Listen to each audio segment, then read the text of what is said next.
taking it and taking it away from those programs. They're taking that and putting it into new programs under new government organizations that can better suit those people that are using them.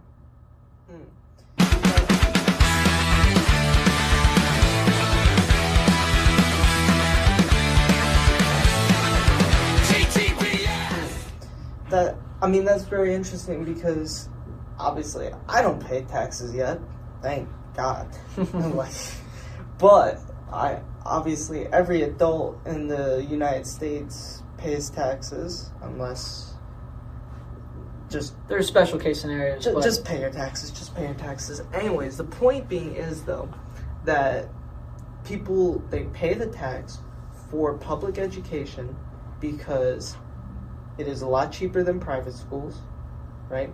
And obviously we know not everyone can pay for a private school. And public schools, they're paying for that so their kids can have free education, right?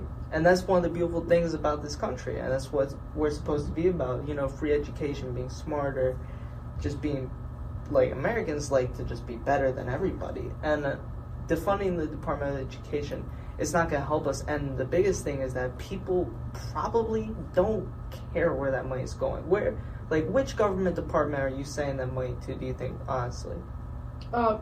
So that money is going to departments that are then setting up those new programs under the education department. When you're talking about people... What kind of programs? They're going to programs like school lunch programs, sports programs, okay, health programs. They're going to all those programs, and when you're talking about how they're paying for public education, they're still paying towards public education.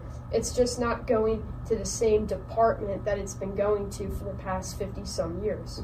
It's still going towards public education, and the funds still end up in a building like ours. And I kind of wanted to jump in on that because you guys are talking a lot about high school and what it means for the different states, right, in the United States. And I think it's important to also go over the effects on Maryland and on our school, Brunswick, as just a small snippet in this giant web of complex politics. We only hold, 600, 800 students? Yeah, if that. If somewhere in that ballpark. I think most recent number I heard from Mobley was 800 to 900 students. Okay, so we only hold a very, very, very small part of students across America. But yeah, let's hear how it affects us, because every system is important. Every school system, every building is important. Yeah, it's if you look at Maryland, for example, according to a couple sources that we were able to pull across the web, we were able to find that Maryland expects to lose just roughly about 11% of its total funding from the federal government, which that 11%, of course, is the funding taken away after the defunding of the Department of Education. And it is an act that would most likely hurt low-income students and special needs students the most because they rely on those funds. And less funds require larger class sizes, and you might have to lay off teachers, and you might have to get new teachers. That is a big thing I've heard about this year. And especially with the teacher scenario too, because my mom is an English teacher at our middle school, right, and teachers are in some cases leaving at a rate faster than they can get new ones. So it could definitely be a problem if suddenly those funds disappear and we kind of spiral out of control. What do you guys think about that? You definitely have a good point about that 11%, but I would really call it more of a reform. Our school, I've heard teachers that have talked to me and said that the school ends up using, just our school alone ends up spending $4,000 a year on special awards for teachers. Mm-hmm. Now, if you add that up to every school, it's a little unnecessary. Yes, it's a little unnecessary. That's the way to look at it. Is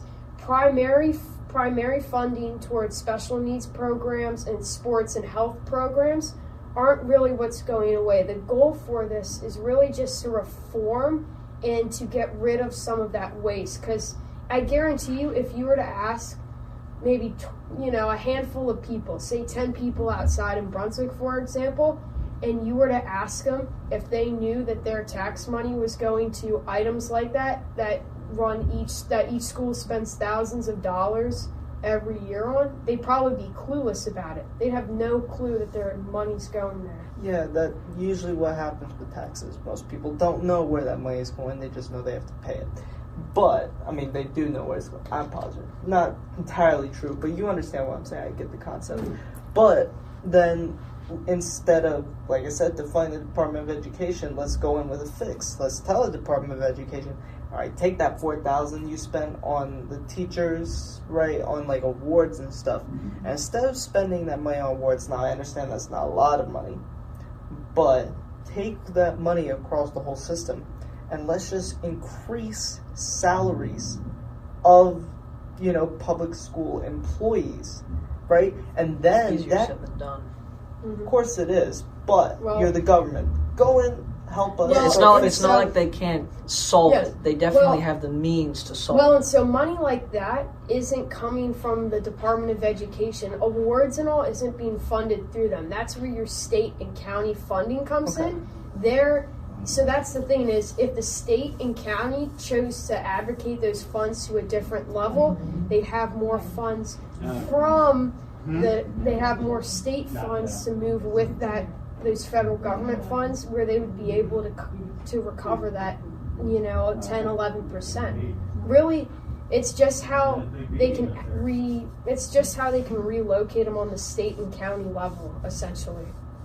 Yeah, I mean, I get that, but we're also laying off, like, the bus drivers got a huge layoff right before Christmas. Frederick County, or where was this at? It's in a county in Maryland. I'm not entirely sure which county. Can you pull that up for me? Yeah, I can. Yeah.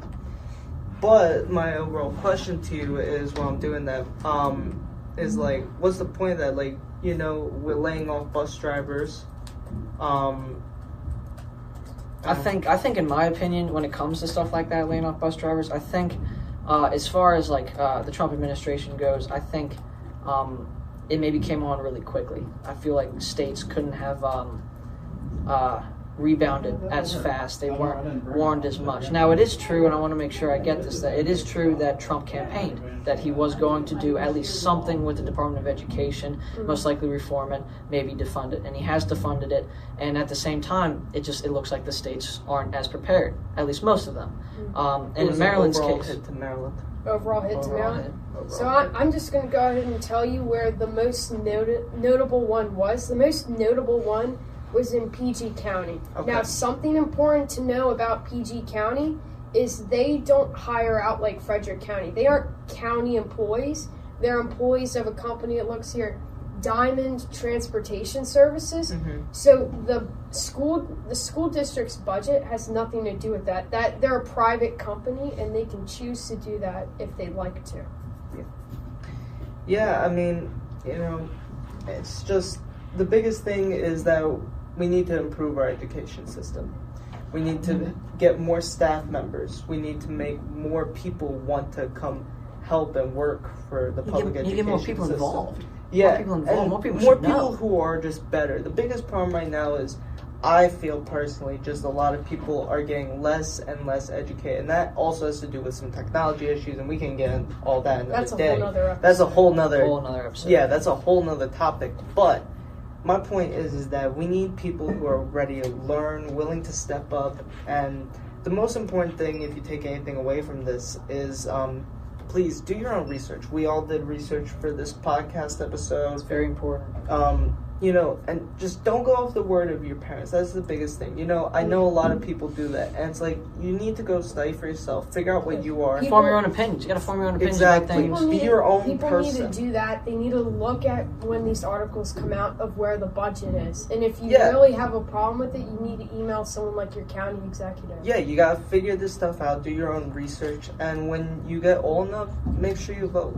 And like I said, thank you, Kyle, for so much coming on the show today. Yeah, it was a pleasure having you.